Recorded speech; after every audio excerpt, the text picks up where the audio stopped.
So good morning, everybody, and I'd just like to welcome you to another one of Dr. Mark's virtual tea time chats. And I'm really fortunate this morning to have the head of human resources for Wall Street English with me, Tessa, to chat through a few of the things that have been happening in what has proven to be a roller coaster last probably 8-9 months. My goodness, of any organization that I've come across, it has been absolutely incredible.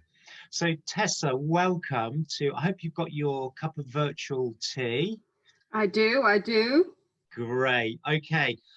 So let's kick off really. I'm just really fascinated to understand how have you been working and supporting the Wall Street English customer family through a period that I don't think many organizations that I've come across have faced.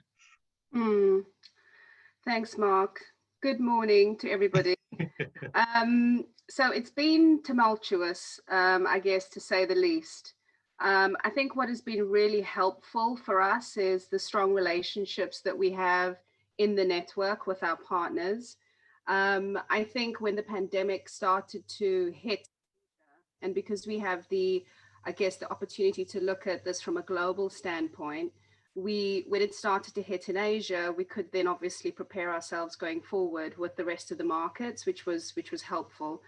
But I think reaching out to our partners immediately in the first instance to give our support, to understand what it was that they were challenged with in particular, was really helpful. And behind the scenes, at the same time as connecting with our partners, we were also trying to come up with a solution for their businesses.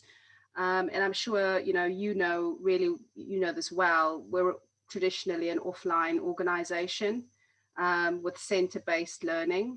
And what we had to do quite quickly was transition all of our students from learning in centers into learning online, which was huge. So I think the combination of reaching out on a human level, connecting with our partners quite quickly to make sure that they were okay, and then coming up with a solution that we had to deploy with pace to get all of our students studying online within weeks of the centers shutting down, essentially, was very helpful.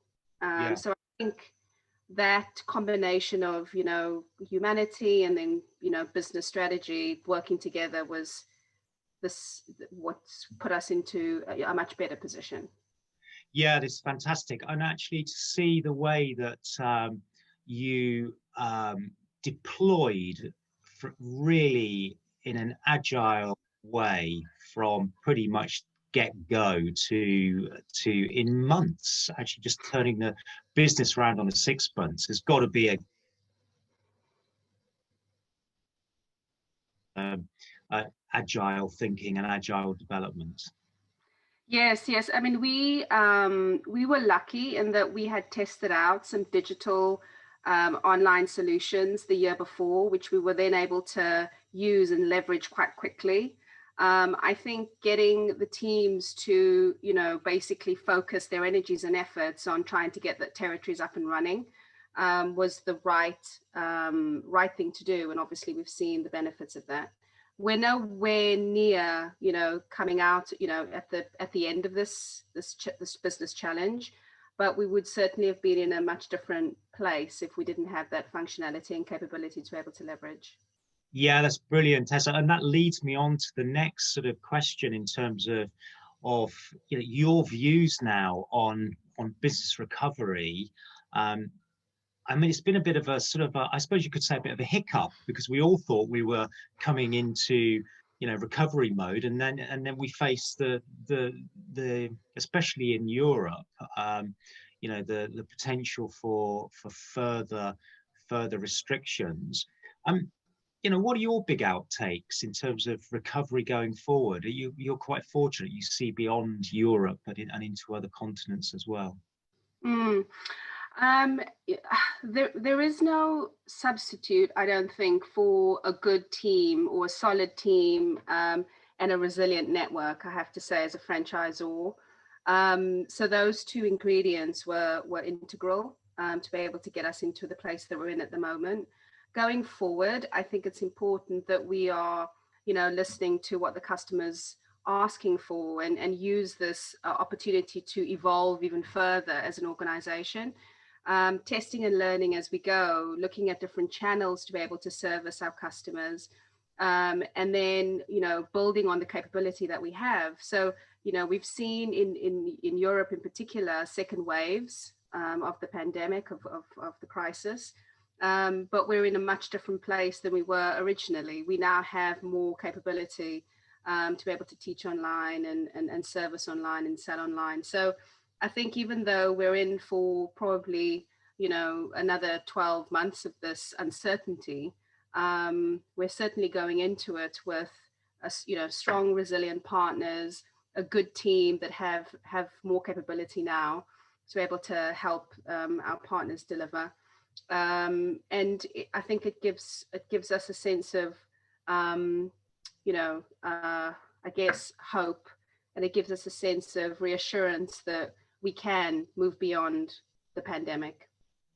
Yeah, I mean, that's brilliant, Tessa. I mean, I think for if they were giving out awards for organizations that could respond at pace, and then deliver solutions that were going to continue to create and add value, you'd be at the head of the queue. I mean, it's pretty phenomenal. And I agree with you, to see the way that the team working as and the trust that's developed through that, was going to take you into new places going forward. So lovely to see you, and thank you for joining me with my for a virtual cup of tea. I look forward to doing it again. Maybe we can in a few months' time we can catch up and see how things have developed even further. So thanks a lot, and go well. Real pleasure. Thank you.